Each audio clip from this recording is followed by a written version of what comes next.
Hit me with some Bigfoot information. I'm reasonably well versed in Bigfoot, but give me your take on it and what your intuition and research has led you to believe about Bigfoot. Well, when I was 12 years old, I seen the what they call down in Florida the skunk ape, which is Bigfoot. You know, it's a Bigfoot. They call it the Florida Skunk Ape. Alfred, hold on. You saw it? Yeah. Fantastic. Okay, tell me all about it. I need to know. Well, I mean, I really don't want to get into that story because it's a long story. But I mean, I was 12 years old, visiting my sister down in Florida with my cousin, and we used to stay up real late at night and listening to like Don Kirshner's rock concert and stuff on TV. And every now and then we get a whiff of something really bad come through the yard. And I mean, just horrible, bad smell. And then my sister told us, "Oh, it's the skunk ape," and we thought she was pulling our leg, like, "With the skunk, what's a skunk ape?" And we started talking to the other kids in the neighborhood that we were hanging out with, and they were like, "Yeah, it's no big deal. Comes around this time every year, comes out of the swamp, yada yada yada." Long story short, the thing walked. As a matter of fact, I was interviewed by the BFRO research woman from Florida. She put the story on the BFRO because she lived in the same town that I was in when all this stuff was going down in Florida in '74. And anyway, long story short, we're sleeping by the picture window in the sitting room on a pull-out couch, and we see this huge shadow come by, and the thing turns, and it's like looking in the window. And my cousin Anthony and we just freak out. I jump off the bed. I start crawling across the floor, and I peek out the window to see what the hell it is. And there's this 9-foot creature standing there, and it let out a blood-curdling scream. Like it must have seen its reflection in the glass window, thinking it was another Sasquatch, and just gave it a scream, and then walked around the side of the property. And the side of my sister's house was all fenced in and everything with a 6-foot fence. And when it walked around the side of the property, we ran over into another room and we looked out the window, and it squatted and it ate a watermelon. And then it went to the back of the property where there was a man-made lake, and it drank out of the lake, and it went into the swamps. Next night, the following night, it attacked a horse in the corral, and snuck up on a wild horse in a corral. Imagine that 9-foot, 1,000-pound creature sneaking up on a wild horse.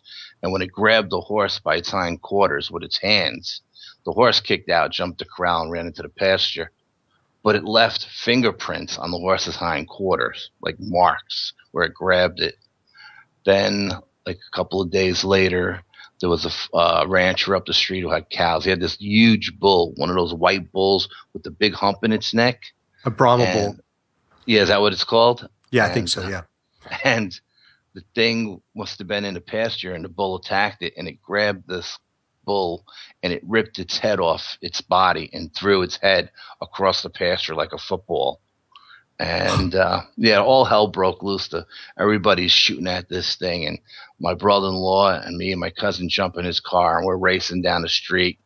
And the sheriff was patrolling at the time, and him and his deputy, and we were behind the deputy's car following it, and it runs out of the darkness, and the deputy hits it with his car. The back of the deputy's car comes off the ground, bounces, and this thing just goes flying backwards, gets up, walks over to the car, and with its hands punches the front of the car and screams like this blood-curdling scream at the deputy, and limps off into the swamp. Sheriff comes. The car looks like it hit a telephone pole, and they bring the state police in, helicopters and dogs and horses, the whole 9 yards. And they never found anything in the swamp. Once it got into the swamp, they couldn't find it. But what led to me doing my investigation up here on Alfred, hold on. Dude, you just made electric pyramid history. That is the greatest story that I have ever heard on this show. That was remarkable. Yeah, and that's the compact version. You know what I mean? The short Kieran, did you catch all that? I did. I wish you would have elaborated a little more. That was amazing. I mean, okay, because listen, a Bigfoot story of that magnitude can never go on too long. That was fantastic. Yeah, I mean, there's But a lot of stuff that happened, and I just kind of cut it short because I know Joe wanted to get to the investigation I did on the Appalachian Trail, and we will. But I just got to ask a couple questions. Okay, yeah, absolutely. so this was in Florida, early Mm-hmm. to mid '70s, 74. '74. Yeah. You don't have to pinpoint it, but like, could you kind of tell us which part of Florida you were in, or? We were living in a town called Davies, Florida. It was I think it was just west of Fort Lauderdale. Okay. And you said that the local kids said, oh, yeah, that's just the skunk ape. It comes out around this time of year. What time of year was that? It was July. It was July. Yeah, it was And really hot. was there an idea why it just came out in the summers? Well, when no, I didn't know. No one really knew why. They just thought Okay. it came out of the swamp in the summers.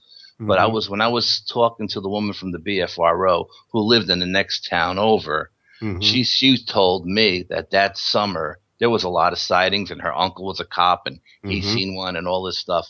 But there was a lot of it was a very hot summer. It was a drought, and there was a lot of fires in the Everglades that summer. And she thinks Mm. the fires drove them out, and that's why there was so many sightings that particular summer.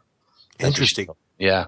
Well, the other thing that's remarkable to me is like, because you were kind of saying the locals were kind of acting like it was no big deal. Yet that story you just told me, I mean, this guy, like, this thing took out a Brahma bull, like, took out a police car. I Yeah. mean, that's a stout, big creature. Oh, it was definitely 9 feet tall. There's no doubt in my mind, 1,000 pounds. Because my sister's fence was 6 foot high, and it was at least 3 feet taller than a fence when it walked along the side of the house.